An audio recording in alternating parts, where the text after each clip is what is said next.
All right, warm welcome. Takes a unique kind of person to join at 6 in the morning for a senseless session. You have to be awake even before that to get the message.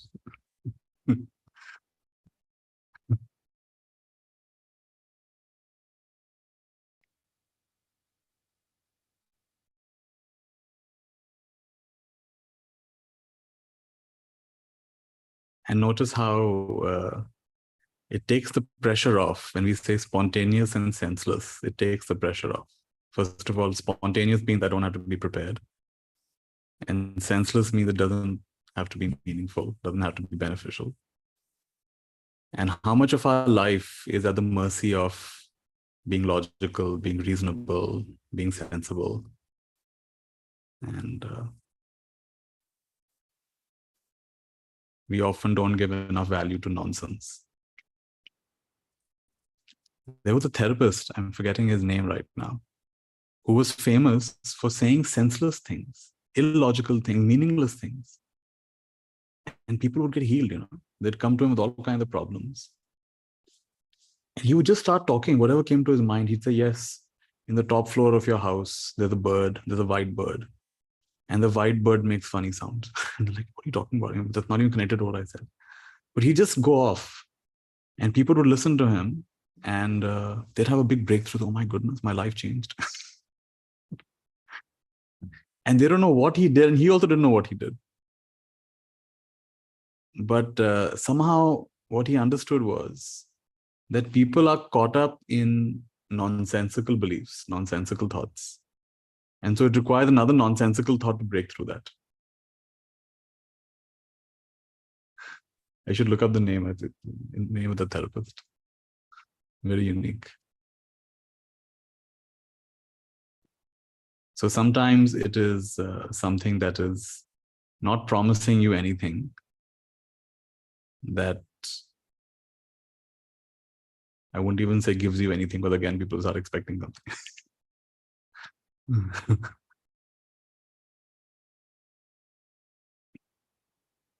So the way I experience it is that, and you may experience it in your own way, in whatever field you're in. Maybe one of you is a writer, or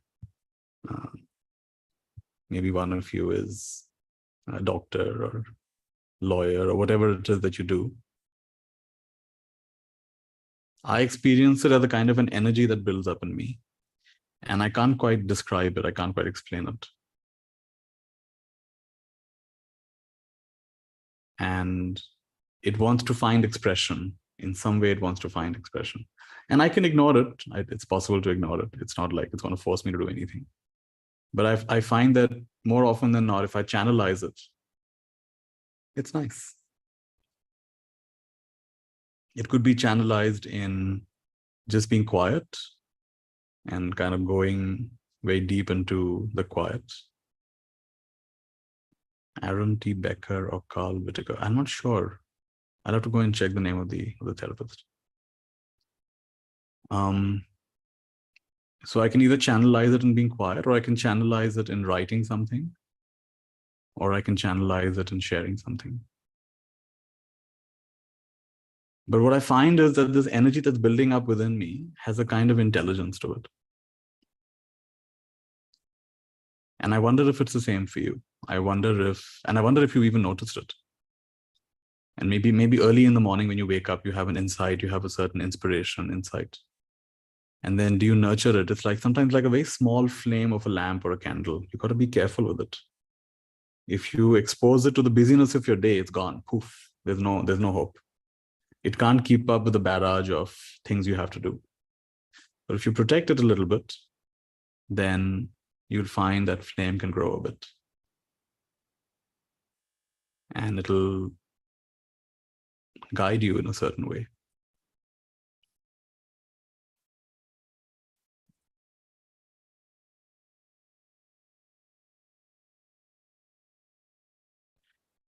And I've had a lot of interesting experiences with this. Just following what I call the aliveness or the liveliness I've had a lot of interesting experiences of just trusting it.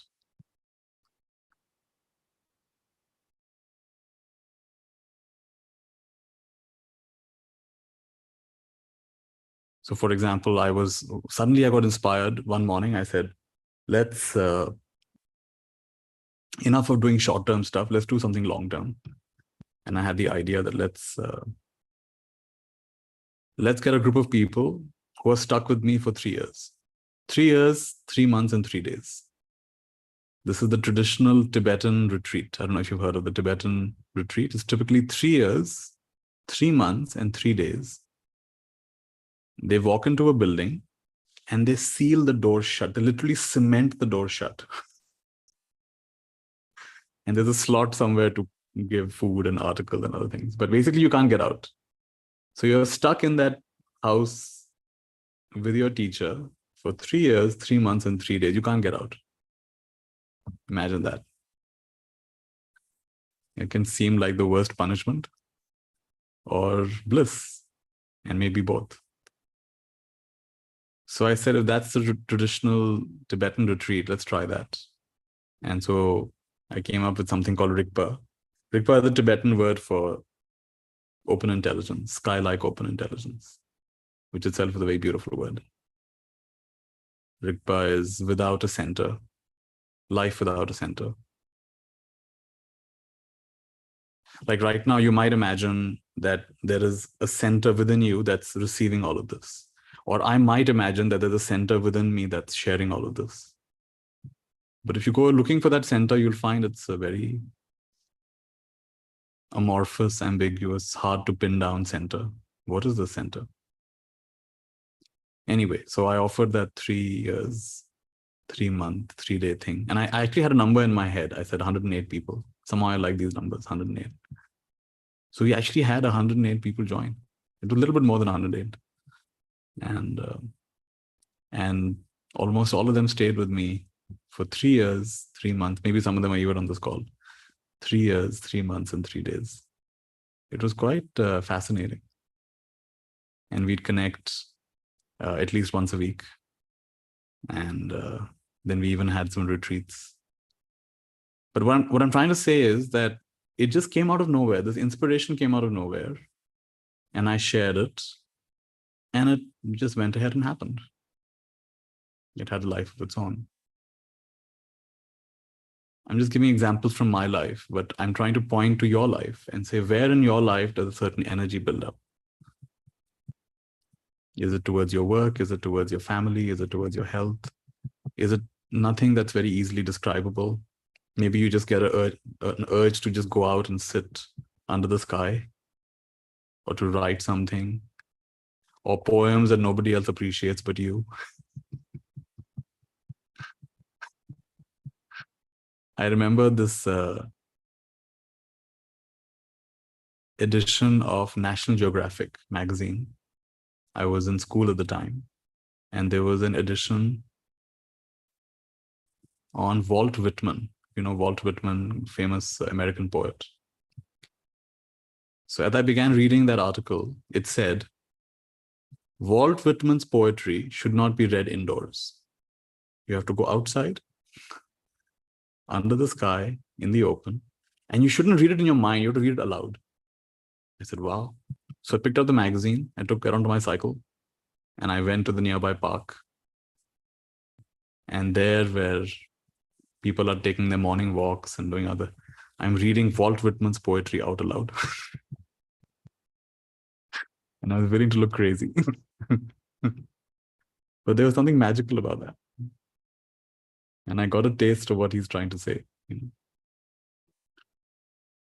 So that's an example of something just picks you up and just moves you. And it doesn't it's spontaneous, it's senseless. And yet there is something very precious about that. So I feel we are not senseless enough. I feel we are too sensible.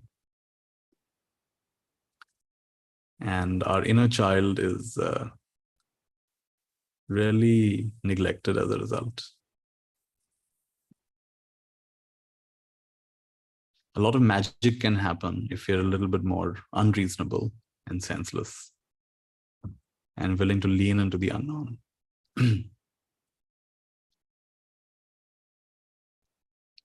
In my case, it's almost like,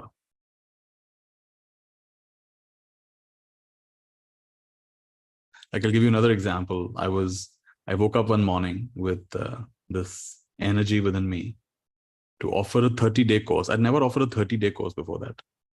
An actual retreat, a 30-day retreat, right? I'd only offered maybe 3 days, 4 days, 5 days. Oh, I actually offered a 10-day once, but never offered a 30-day retreat. I said, first of all, will anybody even come for 30 days? Who's going to come? Anyway, so I woke up in the morning and I just put it on Facebook. I said, I've got this inspiration to offer a 30-day retreat. I don't know how it's going to happen, where it's going to happen, but that's the idea. Then in the comments, somebody responded and said, Nitya, I attended one of your talks. I have a beautiful place in Uttarakhand.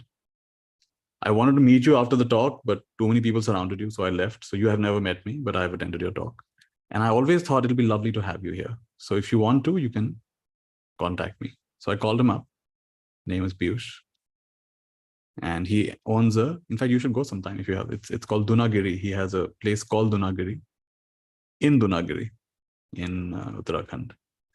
So I called him up and I said, Piyush, what's your place like? So he described the place. I said, yeah, it's perfect. So I said, can you take care of registration and everything? I don't want to get involved. People will book with you directly. And I'm not even going to charge for these 30 days. I just want to do it as an experiment. So you take care of all the finances. I'll just show up. He says, okay, done. So we had 18 people show up and we were there for 30 days. And I had no idea what I was going to do for 30 days. I just said, I have no idea what the timetable would be. I had no idea what I would teach. We just showed up and it was amazing. We had 30 days together. Some people were there for 2 weeks. Most of them were there for the full 30 days. And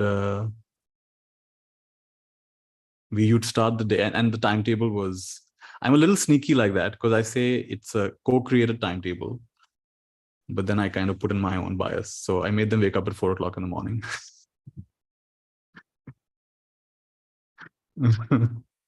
And then we'd have a beautiful early morning meditation we wake up at 4 o'clock or 4:30. Maybe we woke up at 4:30, I'm forgetting. So, but then we'd have early morning meditation before sunrise. And then we'd have quiet time for the next few hours. You could go for a walk or whatever you want to do, yoga, whatever. And then at breakfast, we'd start a little bit of sharing. We'd have breakfast and we'd have some personal time. Then we'd come back. And like this, we'd have some time together, some open time.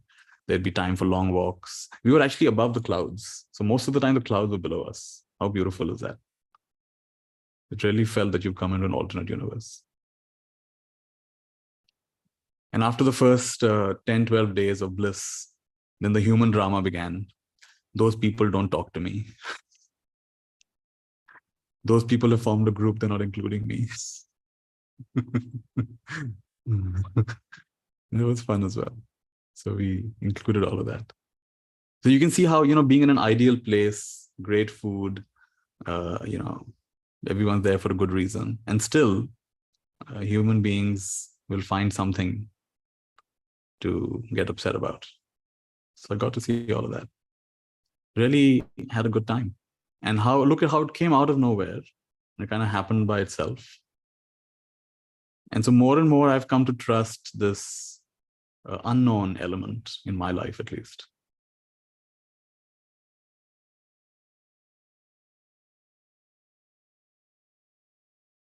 There was a teacher in Delhi, in a place, there's an ashram called, I think it's called Sneh Sadan. And there was a teacher there, I think he's passed away now. And he said that, I believe, he said, I believe God communicates through me. And I made a request to God that I should also not know what's coming out of my mouth. Because why is it that everybody else gets to hear something fresh, but I get to hear stuff from my own memory? So that's not fair. So I should also not know what's coming out of my mouth. I said, what a wonderful thing. This man has decided that he should have no clue what's going to come out of his mouth. So he should be as surprised. It should be as fresh for him as it is for his audience. I don't know if you ever tried this. Have you ever tried sometime today, if you can? Try listening to the sound of your own voice. So as you're speaking to people, of course, you think your words, But try listening to the sound of your own voice. It's a very interesting experience when you do that. It's like, oh, some sound is happening. And then people will say, you like the sound of your own voice? Yeah, actually, I do. Or maybe you don't like it. I don't know. Some people don't like the sound of their voice. What's happening in the chat? Yeah, that's right. There's a cave of Mahavatar Babaji right next to Dhanagiri.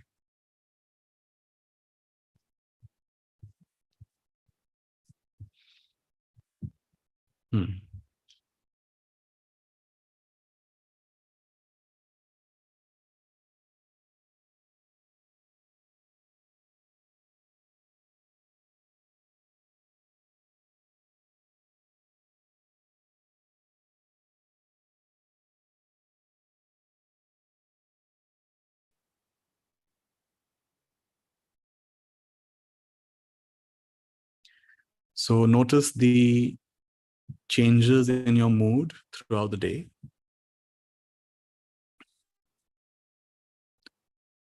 And if you look at it superficially, it appears like it is because of things that are happening to you, right? The events of your day. Oh, it's a busy morning. I have to rush and prepare breakfast. I have to get to work, or I have to get to that next meeting. And therefore, I'm a little restless because it's busy. It's there's a lot of things to do, a lot of moving parts.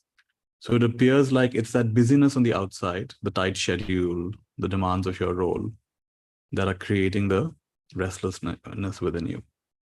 Or you find that in a meeting, someone is not listening to you well, or maybe sidelining you, not giving your ideas much credit or much value. And that makes you feel, disrespected or upset. So it appears that the events of your life are affecting your mood. That's how it appears. But if you look at it more carefully, there's a thing in between, which we sometimes miss. What's that thing in between? It's your thoughts about it. You could be in bliss. Suppose you've been separated from your family for 5 years. That early morning mayhem of breakfast and getting would be bliss for you. Like, wow, love this buzz in the morning. Love having this chaos in the morning. That same chaos would be amazing for you. Yeah. If you were a hostage negotiator who works with people on the brink of doing something terrible, and then you had to be in that meeting, this would be child's play for you. This is like kindergarten stuff, what these people are doing, because you play at the highest level. You're a hostage negotiator, or maybe you're a top diplomat who works with another nation state, and it's very complicated discussions. Compared to that, these small meetings and someone's side, like, it's kindergarten stuff. It has no meaning. So it's not the event, actually. It looks like it's the event, but there's a missing link. And I noticed this when I was living as a monk. I lived as a monk for a few years. And every day is pretty much the same. You wake up at 3 a.m. You have a morning meditation. You go for a pindapath. You get food from the neighboring villages, whatever they give you. And then you have your meal of the day in the morning, 8:30 or so. And then you do some duties in the monastery. And then you have time by yourself till evening. Then again, the Sangha meets. We have a little evening refreshment. And then sometimes our teacher will give a talk. And we carry on like this till about 9, 10 at night. And that schedule remains pretty much unchanged, except for some festival days. And there's what's called Uposat, which is twice a month on full moon and new moon. There's a special, more intensive practice that's done. But apart from that, that routine is that day is almost the same. The routine doesn't change that much throughout the year. Now, when it's almost the same on the outside, then you can see very clearly the mischief that's going on the inside. Because in our normal life, there's a lot going on the outside, So we assume it's because of these people outside of me that it's affecting my mood. But when it's like laboratory conditions, the outside is pretty much the same. then you can say, how come today I'm so enthusiastic, so happy, so peaceful, so grateful, so blissful? And today I'm not, because outside things haven't changed that much. It's the same people, same place, weather is more or less the same. So it became very clear to me that it's not the events of my life that are creating my moods. My moods are created by the thoughts I'm believing. My moods are created. Right now, if I get you to think certain kinds of thoughts, it'll begin to change your mood. If it's okay, enough of all of this, let's start talking about international politics. Just my saying that has already changed some of your moods. You see how a thought can shift so quickly, your experience.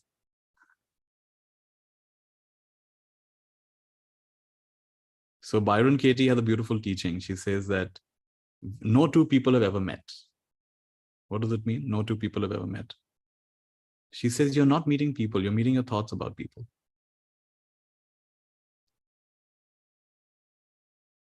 You're not meeting me. None of you are meeting me right now. You're meeting your thoughts about me. To the extent you have accepting thoughts, loving thoughts, you're open towards me, receptive towards me, you're having one kind of experience. To the extent you have judgmental thoughts, resistant thoughts, you don't agree with what I'm saying, you're having a different experience of me. You're not actually meeting me right now. You're meeting your thoughts about me right now. No two people have ever met.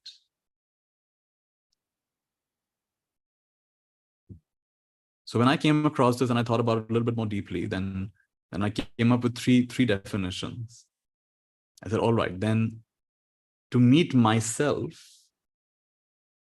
without believing my thoughts, there may still be thoughts, but I choose to not believe them, or at least I choose to not cling to them. To meet myself without believing my thoughts. I think this is a good definition for meditation. Meditation is meeting myself without my stories. To meet others, so-called others, without believing my thoughts and stories. I think that's a good definition of love. Love is to meet each other without believing our stories. Otherwise, you'll notice it's a game we are playing. Oh, this person gives me what I like. This person doesn't give me what I like. I love this person, I'll not love this person. So again, Byron Katie says, personalities don't love, they want something. Notice how your love only goes on as long as you're getting what you want. The moment you stop getting what you want, the love is instantly vanished. Very interesting kind of love. It's only there as long as you're getting what you want. Is that really love? Personalities don't love, they want something.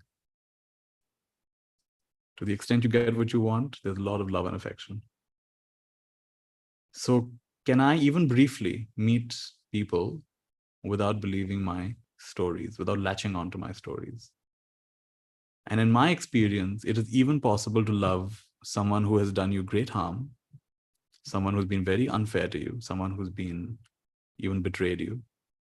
It doesn't mean you have to keep them in your life, but you can look beyond the story. I've had a chance to work in prisons with people who've done heinous crimes. But if you look beyond the story, they're quite innocent. And can I really be sure if I had that kind of upbringing, if I was in those kind of circumstances, I would have done something different? I have no way of knowing that. So the judgment goes away.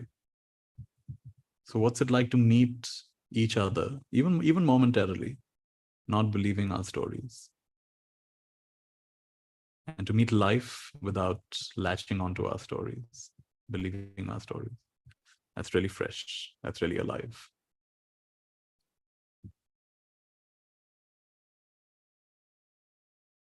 So the moods are coming from latching on to a certain thought about yourself, others, and life.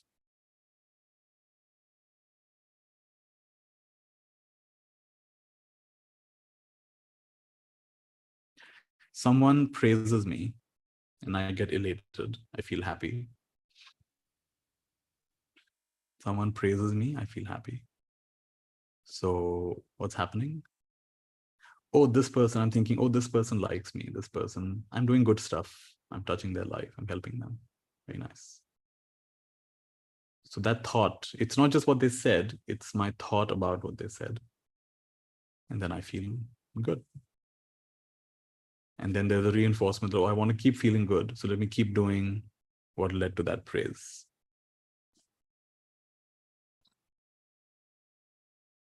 Someone criticizes me, and a part of me is like, hey, you've misunderstood. That's not what I was trying to do. That's not what I was trying to say. You don't understand me. You don't know what my real intention is. So then I get resistant. And I want to defend myself, or I want to give them a different perspective. And underneath that is, because it's my identity, when you're praising me, you're building up my identity in some way. When you're criticizing me, you're threatening my identity in some way. But if no two people have ever met, then when they praise me also, it's a thought that they have. It's not really me. It's something I said or did matched their view of how I should be and how the world should be. So they praise me. They criticize me, something I said or did not match their view of how I should be and how the world should be, how life should be. And so they're upset. So at one level, it's very relaxing. And one thing that came to me from this is that I give people permission to judge me. This is a tremendously relaxing thing. If you have the courage to say it out aloud. I give people permission to judge me. Why? Because they're going to do it anyway. So why not give them permission? You have my permission. You have full permission to judge me. Why? Because I also judge people. So why should they not judge me? I judge people. So they can also judge me. And of course, it'll be a mistaken judgment. Who's going to perceive you so accurately? Do you perceive yourself accurately? You're expecting other people to perceive you accurately. So grain of truth. There's a lovely principle called grain of truth. What is grain of truth?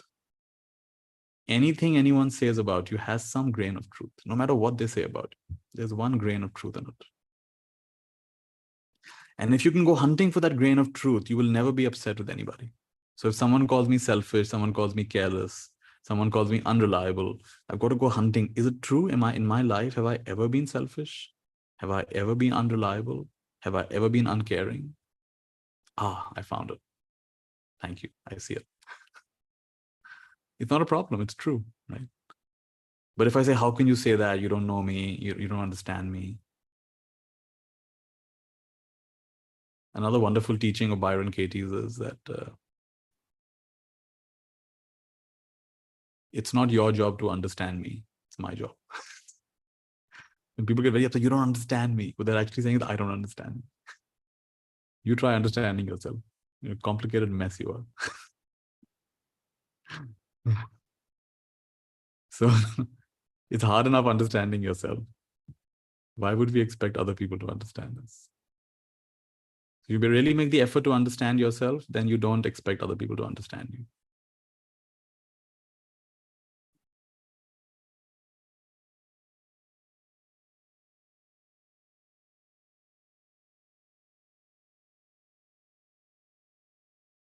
And I think there are many levels to this. I think I'm still in the process of shedding layer after layer after layer of allowing people to, in a way, it's giving freedom, isn't it? I give people freedom to think and do what they like. They're free to think of me as they like.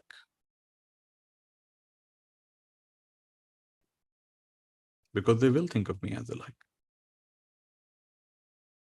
And to the extent I give them freedom, I give myself freedom. Like sometimes in my session, someone will say, Nitya, but society is not like that. That's not the way society operates. You can't do this in society. And then I find that very fascinating. I said, okay, in this room, let's say there are 20 of us. Do we all have the same idea what society is? What is society? And as you start discussing, you realize there is no one thing called society. Society is your idea of what most people approve of and disapprove of, isn't it?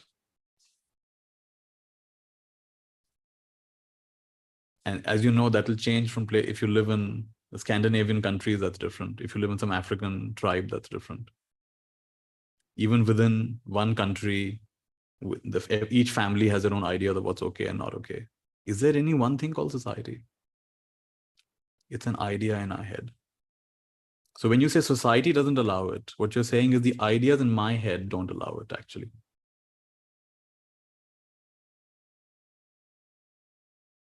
And it makes you comfortable or uncomfortable to say and do certain things. In India, it's very comfortable for us to eat with our hands. Try going to a fancy restaurant and eating with your hands. So what are you doing? What's wrong with you? Are you a barbarian? You see, it's the culture, right? So because we feel it's okay here, but it's not okay there.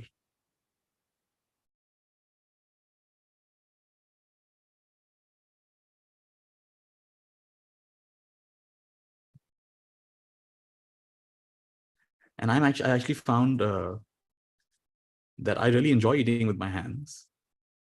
So I found that I could actually be anywhere and I would actually eat with my hands very often. And then the people look at me strange. I said, you should also try. Why are you depending on some metal thing to put stuff in your mouth?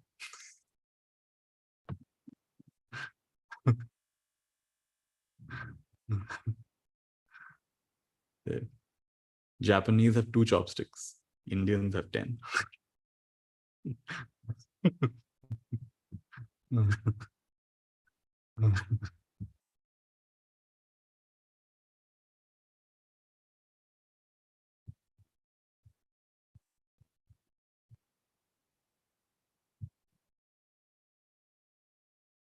What about trying to understand your loved one? Should you even try or just leave it? Or is it better just focusing on understanding yourself?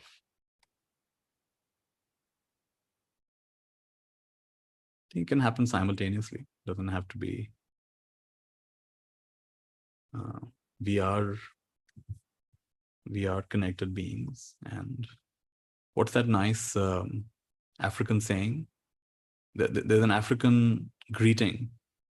Like in India, we say namaste, which means the highest in me bows to the highest in you. In Africa, they have a saying, I see you. And the other one says, I'm here. I love that.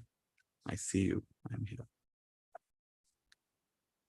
So if you look at it carefully, even when you try to understand yourself, are you not looking through the eyes, 1,000 eyes of what people have told you, your parents have told you, your friends have told you, things you've done and the feedback you've gotten? Is it really possible for you to understand yourself in isolation? What understanding will you have in isolation? You'll just have an experience. There's no understanding. There's no context. It's just an experience. So I would say when it comes to a loved one, then the main thing would be to slow down a bit. Like I said earlier, to not believe your story so strongly, to suspend assumptions a bit. And especially in situations where there's a lot of mistrust, there's a lot of disrespect that's happened, there's a lot of boundaries that have been crossed or not even put up in the first place. Those kind of situations, one has to, I find it's helpful to use some kind of frameworks. So the framework I like to use is Imago. There's a process called Imago dialogue, where you break down the communication into 3 parts: acknowledgement, validation, and empathy. And each person speaks in relatively short sentences. So maybe 4 or 5 sentences at a time, not much more than that. And the other person said, let me see if I got what you said. And they acknowledge what the person said. And this keeps on going until the person feels complete, and they summarize. And then they validate, okay, looking at it from your point of view, it makes sense. Because yeah, if I see it from I may not agree with what you're saying, but from your point of view, given what you're expecting and what you've been through and your view of life and your values and your upbringing and everything, it makes sense. Yeah, I see it. This is validation. In a way, it's the opposite of gaslighting. Validations, yeah, I see it. From your perspective, I see it. As opposed to saying, oh, your reality is false. My reality is the only true one. So this is validation. Very, very, very, very often. People have heard of the first one, active listening, that, okay, I'll reflect back, but very few people have practiced the second one, validation. And the third one, empathy. And empathy is this what you're feeling? Are you feeling upset or hurt or angry or fearful or excited or joyful? And they'll tell you whether they're feeling that or not. And some people find this process a little unnatural, breaking it down into steps. You know, when you learn to walk, when you learn to, for example, ride a bicycle, you were given training wheels. When you learn to walk, then they made sure you didn't go to a very dangerous environment. So when you're trying to take the first steps towards understanding someone, I think it is very sensible to have a framework. Otherwise, you will slip off and you'll be back into a big argument over something or the other. You'll get, somebody will say one thing and you'll trigger, there you go again. You don't respect what I say. There you go again. You don't listen to what I say. There you go again. And that's it. And it's a very strong brain circuit of slipping into antagonistic feelings. So I would say for that kind of thing, it can help to have a bit of a framework. But if it's a relationship that's not so kind of at the brink, then one can, it's even simply slowing down and just giving space and being comfortable with silence and asking interesting questions and being willing to listen. And yesterday I had a situation where there was a topic which was uncomfortable for me. And I just started off by saying, this topic is uncomfortable for me. This topic is confusing for me. And that was authentic. And that was the beginning. You see, I start with where I am. Where I am right now is like, I don't know what to say about this. I don't know how to proceed with this. This is perplexing for me. This is something that I often hit a dead end with. And that's the beginning. You acknowledge where you are. And then that leads to the next statement, to the next statement, to the next statement. And it was a very meaningful conversation. Because it's real. So in that sense, it can be, if there is some willingness from the other side as well, it can be good to make an effort to understand each other.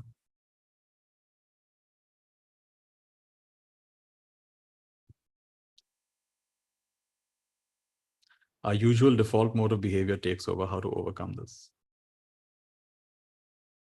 Why would you assume, this is a deeper question, Shiva, why would you assume that your usual default mode of behavior needs to be overcome?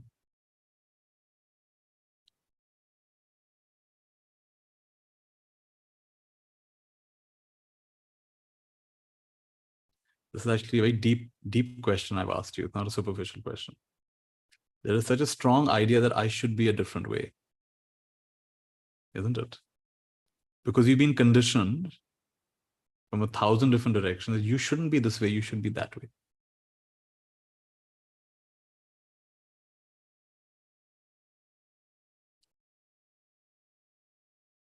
So why would you even assume that?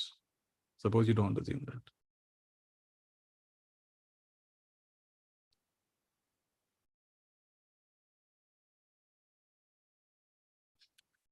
Like recently, someone questioned a very basic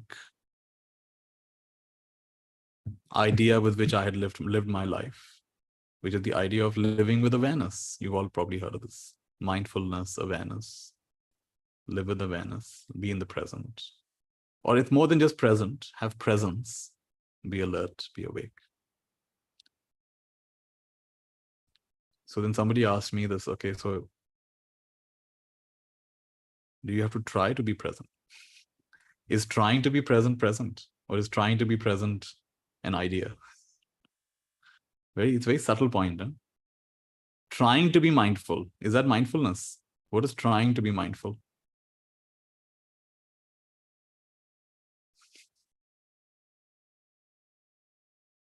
Trying to meditate. Are you meditating? You're trying to meditate.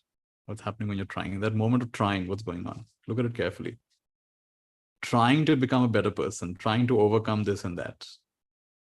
What is this trying? What is the energy of that trying?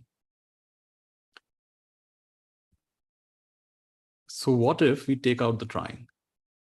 You're mindful or you're not. In any case, you're mindful or you're not. Even if you try, you're either mindful or you're not. See, I would go for these long retreats. I think the longest I did was a 20-day Vipassana retreat. 20 days, you live in silence. Try so hard to be aware all day long. The idea is you be aware from the moment you wake up till the time you fall asleep at night. And I would always honestly tell you, in a 20-day retreat, whether you're not doing nothing but meditating from morning to evening, all your things that you're given food, you're given a place to stay, there's nothing you have to do. You have to just meditate the whole day long. There's no phones. And I would honestly tell you, with great difficulty, 5% of the day I was aware. The rest of the time, my mind was gone all over the place. In a 20-day retreat, in perfect surroundings, no one's bothering you, no one's troubling you, no phone calls, no emails. All right. With great difficulty, so with all that trying, with perfect circumstances, no more than 3 to 5%. So with all that trying, it's only 3 to 5%. So either you're aware or you're not. Whether you try it, what is the trying doing? So in my experience, what happens if you don't try to overcome whatever you think is your default mode of behavior? Try something different. You've been trying to overcome it for a long time, it seems. What happens if you don't try to overcome it? There's a lovely quote by a teacher I like. He says, Jacob Lieberman, he says, do we ever really change? Or do we just learn to accept ourselves more deeply? Do we ever really change? Or do we just learn to accept ourselves more deeply?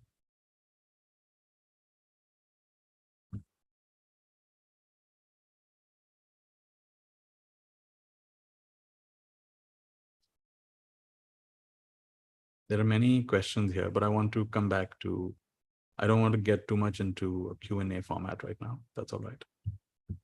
So.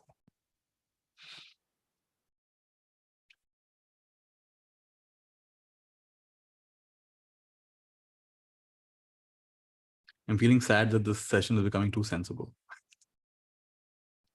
Not senseless enough.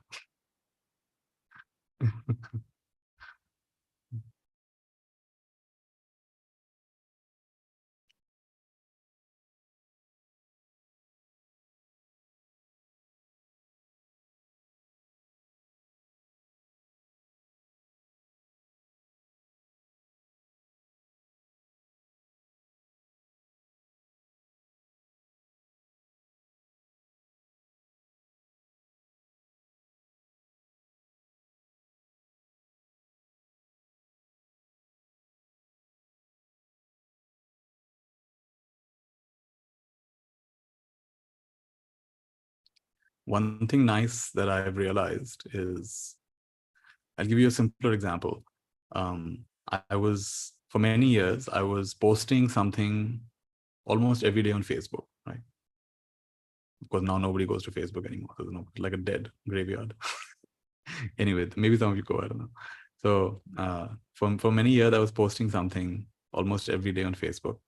And it's fascinating. I just get an idea and I share it, get an idea and I share it. And very often I get a comment saying, that's exactly what I needed to hear. My goodness, you've said exactly what I needed to hear. So this went on for many years.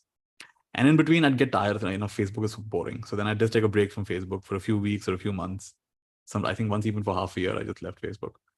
And what I noticed was when I was not on Facebook, then those kinds of creative, whatever ideas to write something would not come.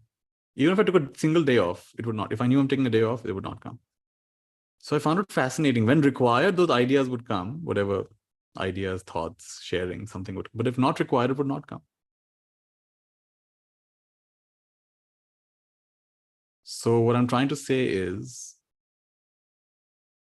even wisdom is not what you are. Wisdom is like a toggle switch. You can access a state of wisdom and clarity, and you can then put it aside and just don't have to be particularly wise. But you can access it. If wisdom is required, you can turn it on. All right, wisdom. And that's good to know, because otherwise, like if I was supposed to be wise all the time, That's a lot of pressure. It's a lot of pressure. And I recently realized that I'm more recognizable than I imagine. Because people on airports and in shopping, they come and, are you Nitya Shanti? Gosh, can't even shop. I can shop, but then I have to now, someone's, and I imagine not everyone even comes and says, are you Nitya Shanti? Because it takes a little bit to overcome that and say, are you? They probably just see me there, that's Nitya Shanti, doesn't do his thing, right? So if I said I've got to be wise and appropriate and perfect, that's a lot of pressure.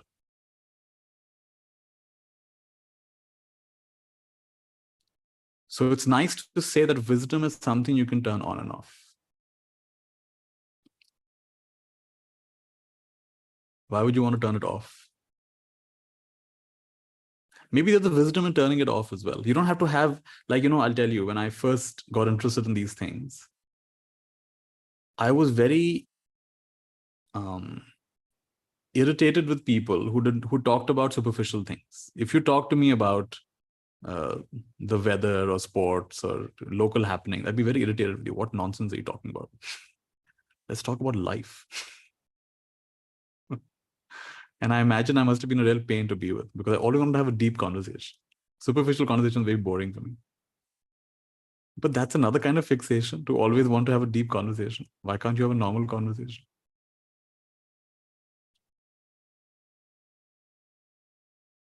And I really like it. It's happening less and less now, but I really like it when I can go to a place where people have no clue who I am or what I do. And I can just be a totally ordinary person. And there's no expectation that I have to answer their questions or I have to, give some illuminating advice on some topic. And it's rare and beautiful when I can just be. I experienced that for a while in Costa Rica. I traveled alone to Costa Rica for a month. And I even considered not using my real name, using a different name for a while. But in most places, people somehow figured out, I don't know how these days, everything's connected. So they kind of figure out, say, are you someone who does these kinds of teachings? All right. But then that's also nice when they want me to share something, I'll share it. But it's also nice to not be in that identity all the time, to always have something illuminating to say all the time. So how light is that? How light is that? To not even be caught up in this, whatever identity, spiritual identity or other identity you have. What's it like to have all your identity? Hold them lightly. It's like a mode. Some of you here are mothers or fathers, right? So there's a time to be a mother, and don't be a mother and father 24 hours. That's a very difficult way to live your life. There's a time to be mom and dad. Yeah, then you do the mom role, do the dad role. If you're mom and dad all the time, that's a really difficult way to go through your life. If you're a business person all day long, that's a very difficult way to go through. Business person, be a business person when you have to be a business person. Be a teacher when you have to be a teacher. There's this one lady I met. She said, Nitya, my father was a judge in the Supreme Court of India. And I feel I never had a father because even at home, he was a judge. His decision was final. You could never argue with him. So we had to be very prim and proper. And at home also, I never felt I had a father. He was passing judgments all the time. Okay, now studies should be done. Okay, now this is the time. You should sleep at this time. You should come home at this time. Like I said, where is the connection? Where is the love? Where is the affection? It's all, he's the judge. He's used to passing orders. So this gentleman has forgotten to take off his legal dress. He's gotten stitched into his legal dress. He is a judge all the time. And he's lost something in the process. He's lost the simplicity of connecting with his daughter, the simplicity of, just walking with a friend, just being, So I feel we should toggle all of these things on and off. We shouldn't get caught up in any one thing for too long. Which is why it helps me to, even though I'm failing at it, I think, but it helps me to have a senseless session that I don't have to necessarily make a lot of sense.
Don't we love it when someone challenges?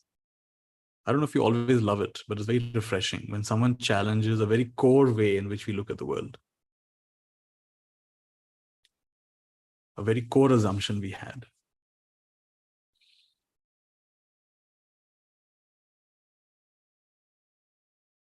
So maybe in my work, a core assumption could be that people get transformed, people feel better, people have emotional healing, people become better people. In fact, this is a funny thing that you start meditating, and then everyone expects you to become a very likable person, a very amicable person. You're on a spiritual path now. How can you get angry? You're on a spiritual path. You're supposed to listen to everything we say. So I like to say, when you get on the spiritual path, you don't become all serene. All the shit gets stirred up.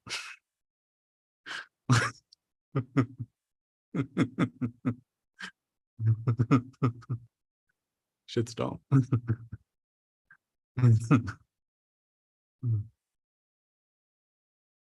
And so there may be an assumption, like if there's an assumption that other people have, or even I have, that people who come to me should become better people, should be happier people, should be transformed. Then it's wonderful to challenge that assumption. That what if I don't want you to feel good? What if I just want you to be good at feeling? What if I don't want you to feel good? I just want you to be good at feeling. You feel whatever you're feeling. What if I don't want you to be a better person? What if your personality, it makes no difference what kind of person you are? Because I've met some really cool people who've got obnoxious personalities. But there's something very real and raw and clean about them, even though their personality is not that likable. If you read the biographies of very inspiring, influential people, they're not always the most likable people. I wrote a small poem once. Don't be so nice. The world needs your spice. Don't be so nice. And I think for many women, especially women more than men, there is a thing of being a nice girl. Be a nice girl, be a nice girl. And a big part of the maturity of women will come when they break out of this mold of being a nice girl. In the beginning, it'll go to the opposite end of I'll do whatever the F I want, but eventually it'll balance out, right? So being a nice girl is a trap. Being a rebel is also a trap. That's also another kind of trap of I'll do whatever I like. But somewhere in between, where I don't have to always match your ideas of me. It's okay for you to be disappointed in the way I dress, in the way I conduct myself, in the work I do or don't do. I don't have to always match what you expect from me. And I may not get your approval as a result of that, and that's all right. I approve of myself. And I give you permission to disapprove of me.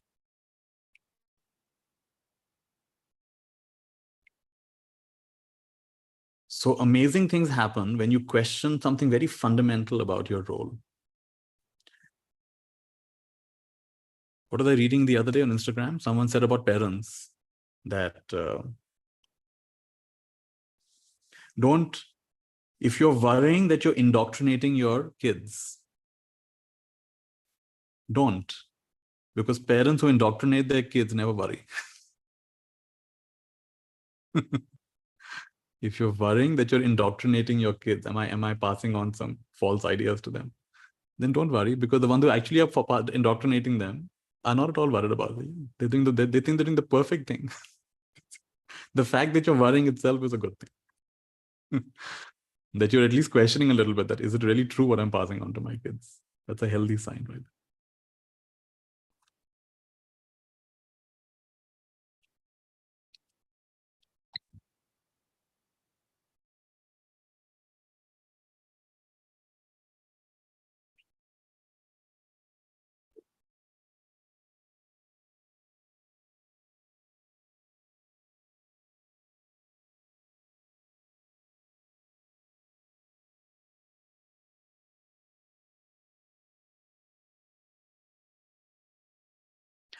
In my case, the hindrance of doubt was the big one. Doubting myself, doubting what I was doing, doubting if I was good enough, doubting the teachings I received, and if there was the right teachings for me. And it really helped me when my teacher told me that to know doubt is doubt. To know doubt as doubt is itself clarity. I love that. So when you're doubting, like you may not be doubting the things I mentioned. You may be doubting something like, am I in the right job? Am I in the right place? Am I in the right city? Right? Am I doing the right? Am I doing it? Am I doing a good job as a parent? Or whatever you doubt. So in that moment, to just know doubt as doubt, to know confusion as confusion, to know non-clarity as non-clarity. Right now, I'm not clear. Right now, it's murky. To know murky as murky, doubting as doubting, confused as confused, is itself a kind of clarity. So clarity does not have to look a certain way. Clarity doesn't mean, oh, I have all my concepts are absolutely clear. And I have absolute unblinking clarity about life and every aspect of myself and life. That actually sounds quite dangerous. People who have that kind of clarity can become good cult leaders. Unwavering clarity about everything.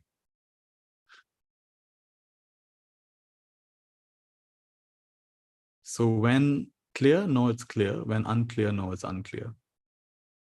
You know, when the road is clear, it's clear. When the road is cloudy, it's foggy. It's foggy today. Just know foggy is foggy. Clear is clear.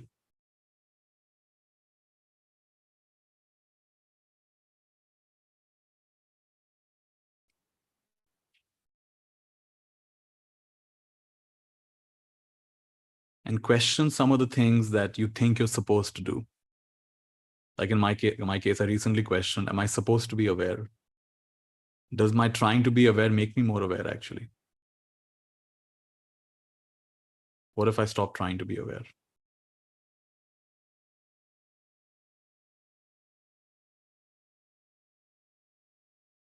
What if I stop trying to be more enlightened? What if I stop trying to be more inspiring, more transformational? What if I stop trying to be more relevant? Trying to be more sensible? What if I stop trying?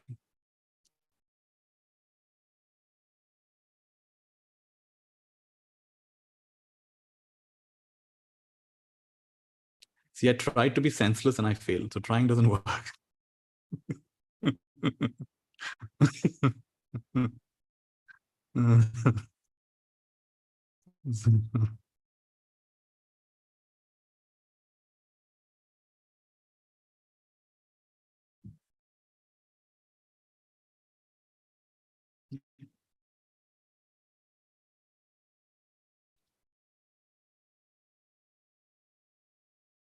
7 minutes of silence. Poonam is at 7:30. We do this practice every day for 7 minutes. If you want to join, wherever you are, 7:30. We are quiet for 7 minutes. That'll be in about half an hour, which is why I kept this call at this time. What's your idea of senseless? Yeah, good question.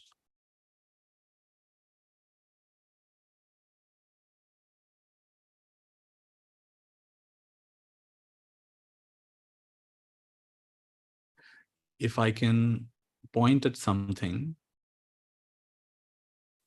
using the world of the senses, if I can point at something which is, in a way, cannot be touched by the world of the senses.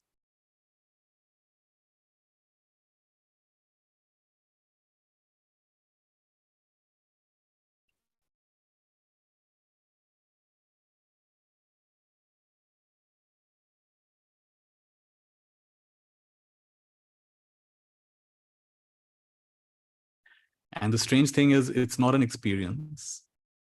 I like to call it a non-experience.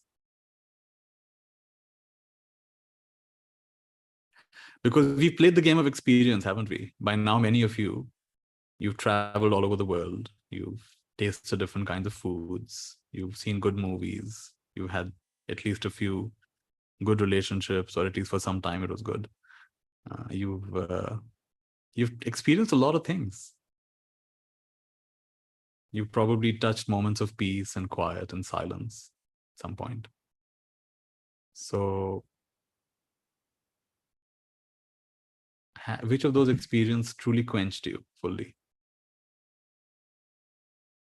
And if they haven't, then stop looking there relentlessly.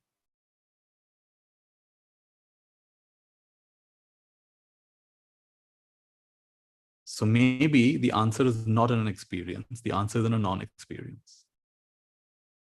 The answer is not in, I will attend Nitya's session and I will get a tool which will make my life better. Can you see how I will listen, I will understand, I will apply, I will implement, and my life will become better?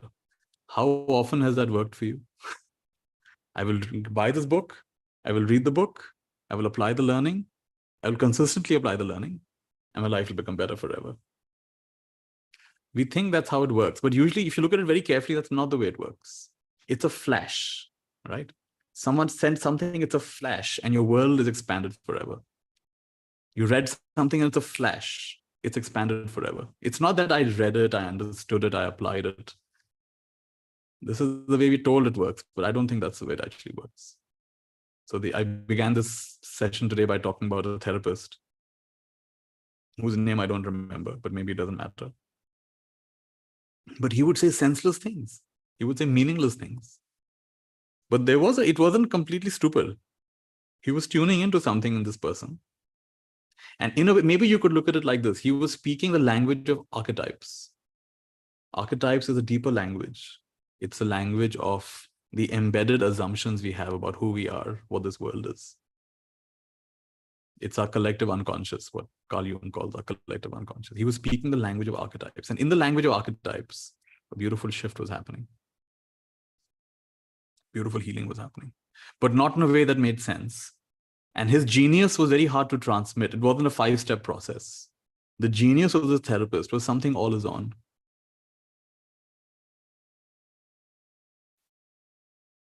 And I want to propose that every single one of us has a genius like this. Maybe not in the field of healing, maybe in something else, but we all have a genius. I began today's session by saying a certain energy wells up. A certain energy wells up, and then it expresses itself if you allow it to, if you don't dissipate it. So can you allow that energy to well up within you and then just see, what does it want to do? Maybe it wants to start a new project. Maybe it wants to meet an old friend. Maybe it wants to take a walk outside. Maybe it wants to just sleep a little bit more. Maybe it wants to write something. Maybe it wants to read that book you bought 5 years back but never read. Who knows what it wants? But you trust it and it'll do something with you. And you'll not be, the beautiful thing is you can't say, I did it. If you're really honest, you'll say, it came through me. If you're really honest, you'll say, it came through me. And I was as privileged as all of you are. I'm privileged that it came through me. And I am, to some extent, illuminated, enlightened, and brightened by the fact that it came through me. So in a roundabout way, that's what senseless is. I think this is an ensembled session of spontaneous topics, not necessarily senseless. Yeah, possible.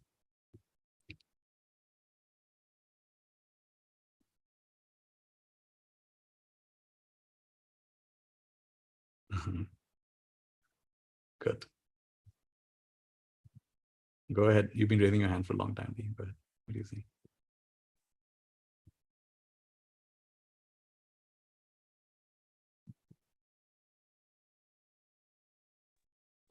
Hi, Nitya. Thank you so much for this session. My life journey has been very interesting. I've had a mixed bag of, like all of us, like most of us, but of course, in my unique case, um, you know, being senseless came with being raised in a nuclear family. Like you said, a lot of nuclear families tend to be dysfunctional, and obviously they tend to raise kids who are kind of,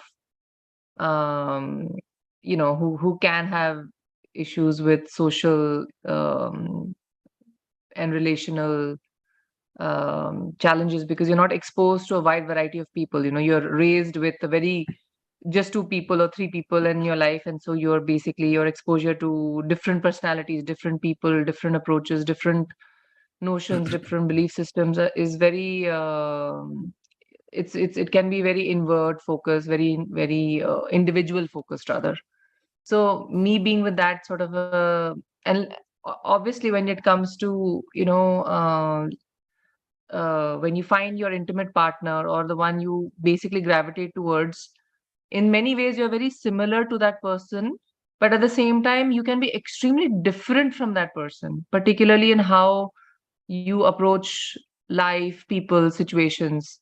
So my question really pertains to for sure this is by design, right? I think somewhere the universe wants you to experience a complete polarity, like a complete different point of view, so that you are kind of challenged and your whole belief system is challenged, your notions are challenged, your identities are challenged, your thought process, your belief systems, everything is challenged, right?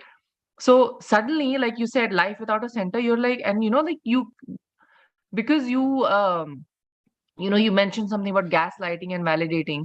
And we seek a lot of validation as human beings, like how even when you're having a conversation with someone, you're like, do you hear me, are we on the same page? These are phrases we use to see whether the other person is kind of understanding your point of view. You validate. So people, when you are with on the same page, as they say, or in other words, when you're validated by another person, one tends to gravitate towards those people. Right now, I'm not going to gravitate towards people who are all the time challenging me or kind of not validating me, because you feel like, oh, I don't have connection with this person.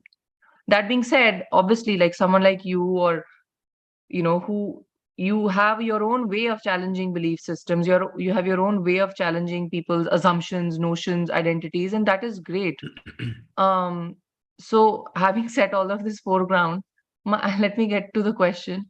My question is that obviously the last 4 years, 5 years of my life have been intense challenging of emotions, and especially when it is done from the so-called dunya, or the outside people, or people who don't really matter to you, or maybe they matter to you, but he cannot, to a point where it'll impact you deeply. So where I'm coming from is when your intimate partner, uh, who you have a lot of hope from, you have a lot of expectations from, of like, at least if nothing else, validating you, being on your side, again those phrases, having your back, um and for no malice on their end, they are just been raised, like you said, in a different background, different cultural setting, can really be part of that set, which ends up gaslighting you, right? Because and so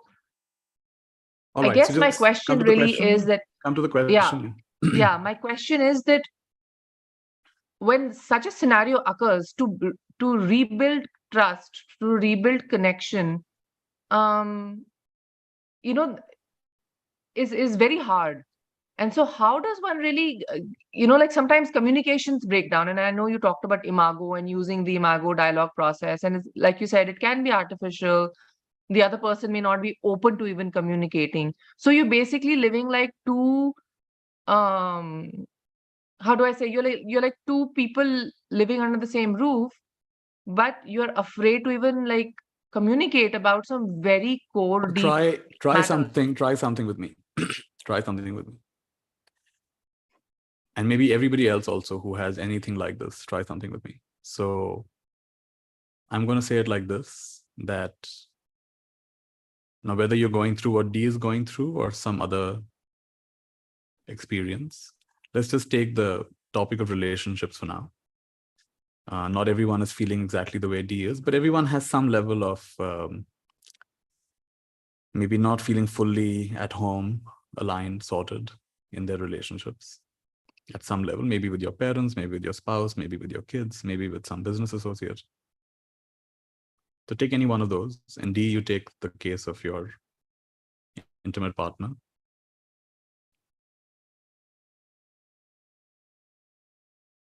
And really stay with me as I give these instructions. Try to keep pace with me, because if you go off, you'll miss it. There's something subtle over here.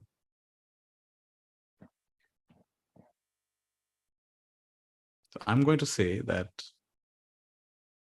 for some reason, you are experiencing this very particular and unique kind of, what can you say, friction.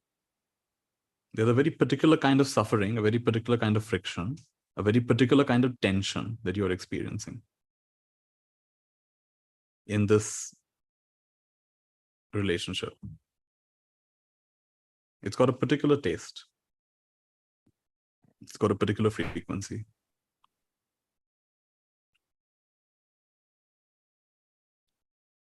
And somewhere in this world, somewhere in this universe, whatever frequency, whatever tension, whatever conflict, whatever suffering you're experiencing, this is a universe based on duality, polarity. So whatever you're experiencing, somewhere in the universe is the perfect antidote, the perfect opposite of that.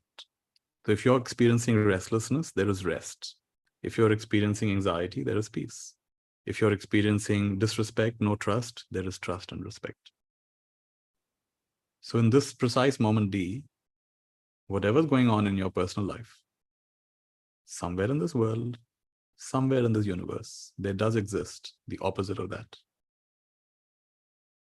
And in this moment, I want you to defocus on your present circumstances, your present experience, and begin to focus on the polarity of this. Begin to focus on the opposite of this. So the disconnection, you focus on connection. If you're disheartened, you focus on feeling, what do you say, full of heart, heartful, glowing heart, warm heart. And defocus on your present circumstance and focus on the polarity, the opposite of that. And just like you transfer weight from one leg to the other, transfer the weight of your attention from this to that, and really do it wholeheartedly.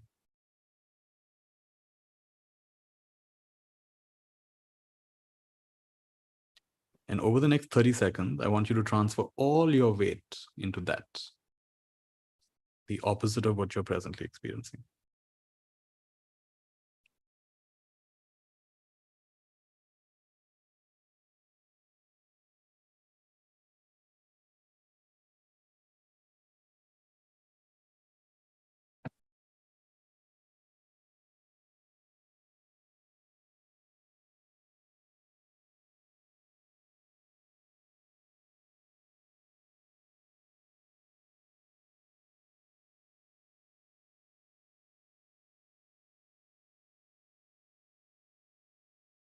What you focus on expands. As you focus on the strife and suffering and misunderstanding and gaslighting and whatever else you said, that expands. When you focus the opposite of that, that expands. And instead of being so caught up in the world of the senses, what you're seeing, hearing, smelling, tasting, touching, thinking, if you were to focus on this, which is hard to explain, it's kind of intangible, but as you focus on it, that begins to expand. And in my understanding, your life events will begin to be attuned to this new reality that you're focusing on. The choices you make, the kind of things that happen, begin to be attuned to this new reality you focus on. I would even say the purpose of what you're going through, because let's be very clear, you're not the only one in the world going through this. There are thousands, maybe millions of other people in the world going through something very similar to what you're going through. And all of them are caught up in their present reality. And I would say the purpose of what you're going through is to bring in a new energy, a new perspective, a new vantage point. And to the extent you did it now, maybe you just did it 2%, but that's fine. you have fulfilled the purpose of what you're going through. Your purpose of what you're going through is not to feel better. It's not to resolve this at a social level of your family. That would be too simple. It is to expand you in an absolutely unbelievable way, unexpected way. So again and again in your life, when you come across inner or outer points of tension, suffering, you challenge yourself and say, okay, whatever I'm experiencing, the opposite of that is also available somewhere in this world, somewhere in this universe. What is that? Can I focus on that? Even if it's very intangible, inexplicable, irrational, doesn't matter. You give all your energy and focus on that.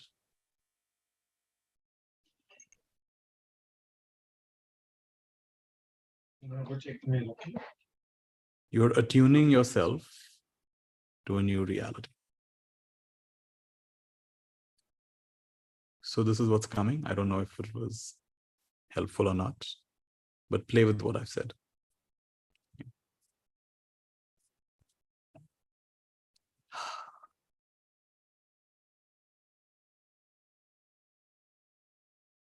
All right, everybody.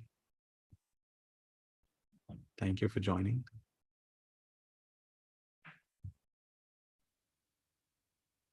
If anybody wants to briefly say something in the chat, you can before we end.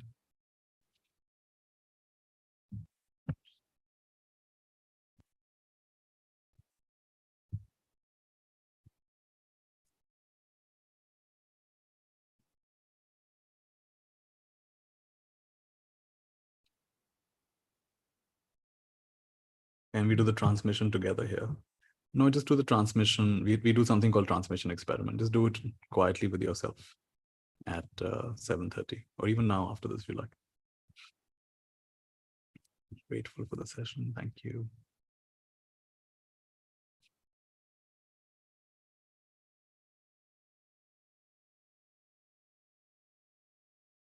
Even if you're not part of this thing I call transmission experiment, in about 10 minutes from now, which is 7:30 India time, if you can just be quiet, receptive, open for about 7 minutes, you can go longer if you like, then that'll be nice. See if you want to do that. There was a reason I joined out of the blue. Thank you. Thank you for the spontaneous session.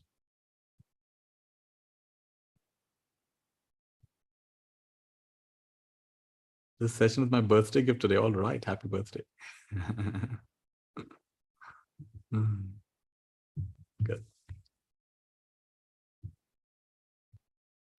So we recently learned a new way of doing Mayurma is a symbol I make. The symbol behind me is Mayurma. If you learned a new way of doing this, so you make just try this. Take your right hand, put it on your heart, and you're going to make an infinity symbol 3 times on your heart. All right. So make a lying down 8 infinity symbol first time. Second is bigger, and third is even bigger. Mayur.